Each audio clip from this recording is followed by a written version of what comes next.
Some time ago, I pitched a reality show called Treasure Valley that focused on my best friend Becky's picking and reselling adventures. Now, the show itself was sort of a more localized, thrifter-focused female version of American Pickers, where a mom of two, along with her sister and a Great Dane named Diesel, traveled in a VW bus from yard sale to thrift store to storage unit to pick treasures that she would then resell for surprisingly high amounts. And unlike many other thrifters out there, she wasn't just unloading junk, but actually very unique, quirky, and often hard-to-find treasures. Now, the pitch seemed like a sure thing up until it wasn't. So today I'm going to go over the process of producing and pitching a show, the advice I was given from people who have had success in this realm, and what we did and did not do correctly.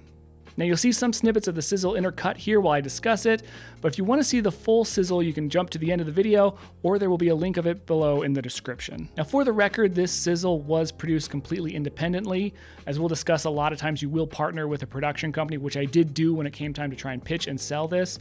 But as far as the production itself went, it was a one-man band endeavor that I did on my own with the equipment I had available to me at the time. Now, the initial plan was to set out with sort of a larger crew, a few more cameras, and an audio team with us, and that ended up going by the wayside because on the first day of shooting, all of that fell through. And rather than canceling the day of shooting, I just went out with my Pocket 4K, a couple of wireless mics, and a Tentacle sync. And what ended up happening was that it just worked better that way. The pick was at a storage unit. It was a very long day.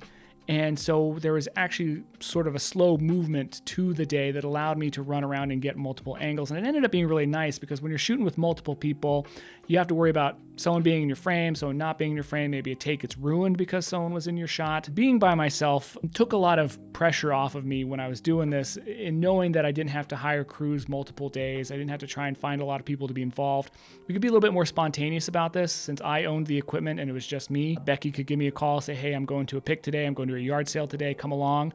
You can film with me. And I didn't have to worry about drumming up the rest of the crew. Somewhere along the lines in production, I got a hold of a buddy of mine. He's a local guy here in Boise who pitched and produced a reality show himself. You may have heard of it. It's called Boise Boys. The show itself is a typical HGTV show, home renovation, and the two stars of that show had come to him saying, hey, we've got a kind of a cool dynamic between the two of us. We'd like to try and sell it as a show. So Ryan kind of did something similar to I did here, put together a little sizzle reel by himself with the two guys and went out and sold it. He was the first person to tell me, don't shoot a pilot. Shoot a sizzle. That the way this is going to work, you're going to take what you've got, you're going to sell it to a production company, they're going to try and pick it up, they're going to sign on to it to try and go out and sell it for you. But whenever it gets picked up, whatever network grabs it, they're going to want to do their own pilot. So that was when we made the decision to take what was going to be a pilot and just cut a really nice sizzle reel. But what turned out being the happy accident there, we shot so much material that we were able to make an actually very engaging, very interesting looking sizzle that actually sort of looked more like a full first season preview all tucked together. We had a whole lot of different scenarios, and by the time I did partner up with a production company, they confirmed what Ryan had told me, that they wanted to have something different to pitch to each of the networks. So if we're going to break this down a little bit, from where you're starting and where you're ending, the first thing you obviously want to do, have your idea for the show, figure out how you're going to shoot it, and get yourself something shot. I shot the entire thing on one single Blackmagic Pocket 4K camera. I had two different lenses I worked with, the Canon L16-35 and the Canon 24-105. Both are image stabilized lenses, which I think was very key in this because the situations you're running around a lot or you're zoomed in from a very far distance. It allowed me to keep things very tight, very nimble. There were times we shot where we weren't supposed to be in some of these thrift shops because, again, this was just the sizzle. Obviously, if you're in production, you're going to be able to get all those permissions, but to just try and sell this thing, we were shooting a little bit guerrilla style there. It's reality TV. I don't think you have to be overly worried about the gear that you're using. Cut yourself a sizzle that really presents the concept, presents the characters, presents what's going on in its best setting possible, which is what we did. The next thing you want to do, likely if you're an independent like me, is try and partner with a production company for actually selling this thing. Now, one of the fun things about this that I discovered, unlike all the other filmmaking endeavors I had, was that trying to sign with a production company was a lot easier than I was expecting. In filmmaking, when you've got your short film or a script and you're trying to reach out to production companies, a lot of them don't want to hear it because they've got enough of their projects on their own table. And a lot of them just don't want unsolicited stuff sent their way. Well, these production companies that are pitching actually are kind of the opposite. They want to see what's out there. They want to be the one that finds the next new thing because they know that they're limited in what they can do on their own. They kind of rely on the outside forces to come in with ideas that they can take and then resculpt and sell. So I was very surprised when I started cold calling and cold emailing a lot of the production companies, which, just basic Google search, looking up different shows using IMDb Pro, typing in a show that you're familiar with on reality and seeing what production company actually makes it, going to that production company's website, finding their contact information, either giving them a call or shooting them an email. I sent this out to about 20 or 30 production companies, and maybe half of them, 10 to 15, got back to me. I took meetings with most of them, narrowed it down to 3 or 4, and the way I sort of decided which one to go with was based on what their record already was of having produced content. One thing I did run into, though, and I think this would be a worry for some people, and whether or not me following their advice or not was the mistake that led to this not getting picked up, is a lot of them wanted something a little bit more concept-y. Now, like I said, I always felt this was more of an American Pickers type show,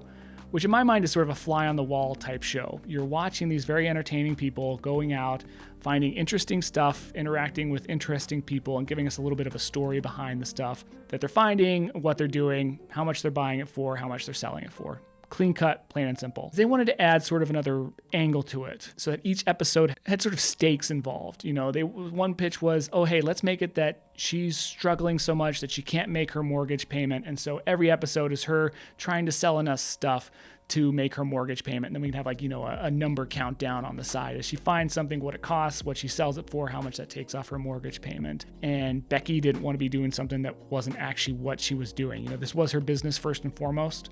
So she wanted to stay true to that. And also just how she was presenting herself to the world. She didn't want to be someone who appeared on television desperate to make a mortgage payment, when really what this was just a hobby that she really enjoyed doing that ended up being a really good revenue stream for her and her family. So we had to make a decision at one point to just say no to some of that stuff and stick to our guns a bit more. We went with a company called Boy Wonder Entertainment, and they had already done a couple of shows for HGTV that we felt like that was kind of the route we wanted to go, them or History Channel. And so we ended up signing with them. And basically what that just means is we're giving them exclusive rights to try and pitch our show for a year or for 6 months. And that's something you want key in your negotiation. You don't want to give it to them to the end of time, because if for some reason something happens along the way, they run out of bandwidth, they aren't able to sell it, you want to be able to get the rights back within 6 months or a year so that you can go out and work with another production company and try and pitch it again later. And our one sizzle, while it was enough to get us the production company, they felt we needed to sort of steer it a little bit more towards the directions that they were going to pitch it. So they actually gave me some notes and requested that we do separate sizzles for the different networks. So there was a History Channel sizzle that was a lot more focused on, like I said, the sort of history behind some of the stuff that Becky was finding was a little bit more serious. There was an HGTV version of it that I said focused a little bit more on her, helping people find special things for their houses, restoring some of the things she found along the way, decorative ideas, things like that in her reselling. And then there was sort of a more general one to go alongside of our general pitch that had a little bit more humor tied to it, one that was a little bit more serious. So that they had, 4 or 5 different sizzles of the same content. So once we got all the different sizzles done and the production company was busy with their pitching, you sort of had a bit of just radio silence for a while. They keep us up to speed. Hey, we've got a meeting in 2 weeks with HGTV. We're putting this on the docket. And then, a few weeks later, they're going to do another follow-up meeting with us and we'll let you know. Sometimes they'd say, we showed it to one of the producers because they want a producer to look at it at the network before it goes to the main pitch to see what are the odds of this getting picked up? And they say, the producer had a few notes. Can you make a few tweaks to the sizzle? They might go ahead and commission a full pilot in which they'll pay for the pilot to be produced, or they may go ahead and just offer the money for a full season and let you go into production. And that was sort of the case with my friend Brian's Boise Boys. It was such a slam dunk pitch from that they were able to go straight into production on the series. Even he admitted to me, though, that it did change quite a bit. Originally it was called Flipping on the Side, and it was meant to be 2 people that had jobs. One was a pastor, one was a lawyer, and they were flipping houses on the side. And the network just felt that they didn't want to be presenting amateurs. They wanted these people to be presenting themselves as professionals. So that whole angle of it was scrapped, that title was scrapped, and it became Boise Boys. Needless to say, things shift in this pitch process. Now, at the end of the day, long story short, they came back to us and said, hey, HGTV's passed, History Channel's passed. It looks like this isn't going to go anywhere. And at that point, we weren't really sure what to do. Enough time had passed that I said, hey, can we go ahead and get the rights back? Because they said they were done pitching the show. And we got the rights back. And then Becky and I just sort of sat back for a little while, not really sure what our next step was going to be. And truth be told, looking back, both Becky and I have had conversations about this. Did we actually potentially dodge a bullet? And while it would have been super cool to have gotten a show made, having had conversations with other people since then that have worked in reality, it's not always going to be what you want it to be, and maybe it would not have been what we had wanted it to be. I came into this just sort of wanting a different avenue of creativity. I had been doing a lot of commercial production work at the time. I'd done a couple of films, and I kind of wanted to do something with my friend that was a guaranteed gig for a chunk of time that I could work in my hometown, show up, do some shoots. But what would that have really meant for me and for Becky had the show actually been picked up? I think first and foremost, what I was shocked to find out is how little reality stars get paid, especially in the first few seasons of the show. It's not atypical that people will get paid like $1,500 per episode. And, a season could be 12 episodes. So you're only looking at, $15,000 for what could be 9 months of shooting, where you're on somebody else's schedule, where you're not really doing what you want to do for the sake of getting the content for this show. And you're really not making a lot of money. Now, of course, in the case of Becky, she would have been doing her business in tandem with that, but it still would have been a huge time commitment for her with really not a whole lot of return. The reality is that a lot of these people, they get paid literally in exposure. And, you'll see this in 90 Day Fiancé. You'll see this in some of the shows that really are just people in social scenarios where they'll say, hey, look, you start up your Instagram, you start up your TikTok. We're going to give you tons of exposure for you to grow those platforms, those channels. You can then sell your own merchandise. You can get your own ad revenue out of that. And from that, you will make money, and that's what your cut is from this show. We're giving you exposure, literally, and you're really just taking enough of a paycheck to keep this legal. So for the sake of what Becky would not have been making, I think we probably dodged a bullet there. And for me, I was working under the assumption that this would have been a long-time gig for me had it been picked up.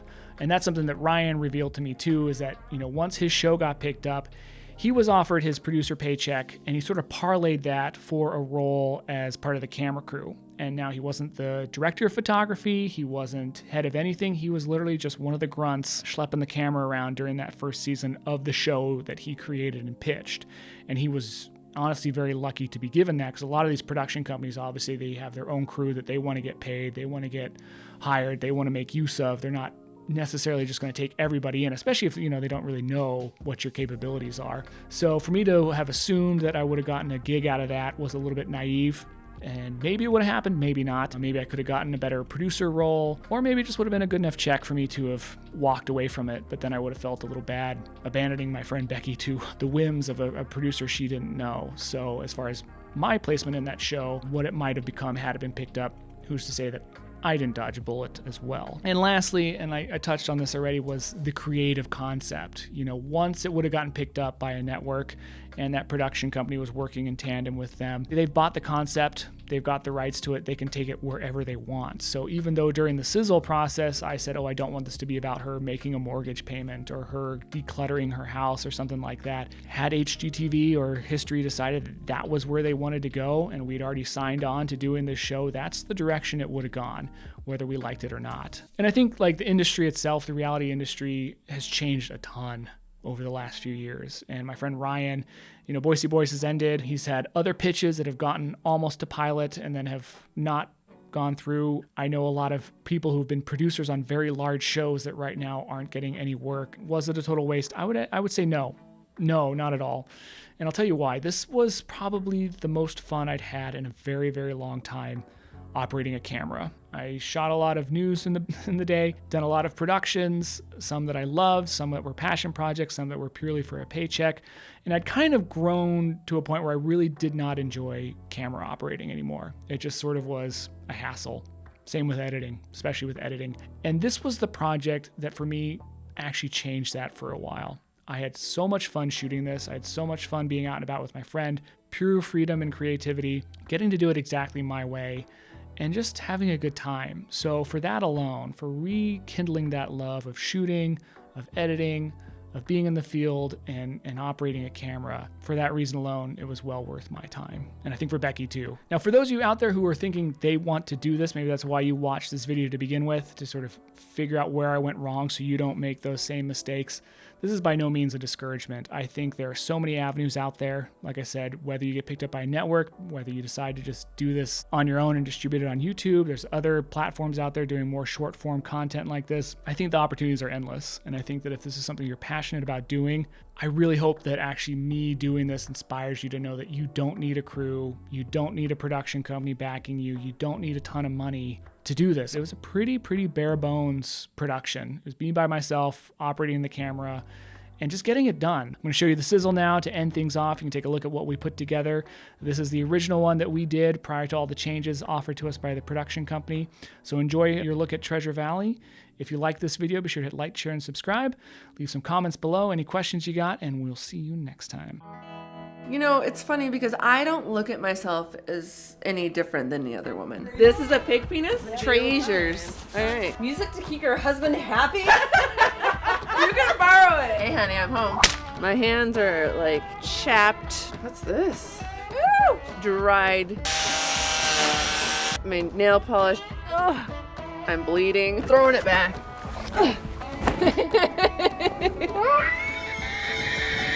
Rufio. My name's Becky Anderson. I'm from Boise, Idaho, which is sometimes referred to as the Treasure Valley, and I resell. Mostly vintage things, but I'll sell anything. I have to have it. Who doesn't like the Wienermobile? You betcha. This is fantastic. Why? Who made that? Basically what I do is I go to thrift stores, antique stores, garage sales, auction. It smells like cigarettes though. Exactly what you were looking for. Find stuff that people want, and I sell it. So cute. Thank you. I'm gonna drop it all. I love you. I'm gonna drop it all. You hear people say you have the eye. You have the eye for what's like worth something. But I do. I have the eye on what I know people will buy.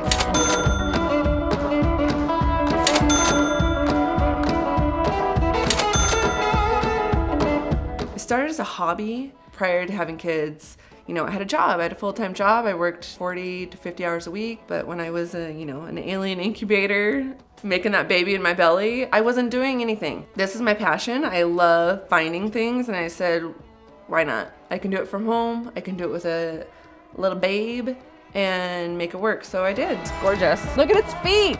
Ah! Just a little bit more. Okay. Come on, Catherine. My sister just moved back to town. She's been gone for 18 years. I haven't known her my whole adult life. I'm Catherine, Becky's sister, and I like to go on her buying trips with her. She had a little too much to drink last night. I call her my assistant all the time. I think she kind of hates it. You want to buy it for $31? No, I don't. No. All right. But, I mean, she really is. I got enough crap. Let's buy more. We have a few auction houses here in the Treasure Valley, and one of them does wholesale lots. I affectionately call them hoarder boxes. You get a box and you're like, what is this? This conglomeration of treasures. And it's like Christmas. I mean, Catherine. More treasures. You look excited. Freaking adorable. There's value. There's definitely value. Fantastic condition. I have never seen these in real life before. I would think that you could get upwards of $350 for these. Cheers. Hi, puppy. Are you interrupting? So I have a Great Dane. He's 165 pounds and his name's Rufio. Sit. Rufio. He's a lover. He couldn't hurt a fly. You're so tough. And he stinks so bad. Nobody loves you. Beep, beep, beep. I think it looks good. I don't think it looks good, but it's definitely better. I think about 2 years in, I was like, hey, honey, would you mind helping? No. So somehow, by some miracle, I've got my husband, Justin, helping me. It's really heavy. No, there's one of these are the same. You see what I deal with.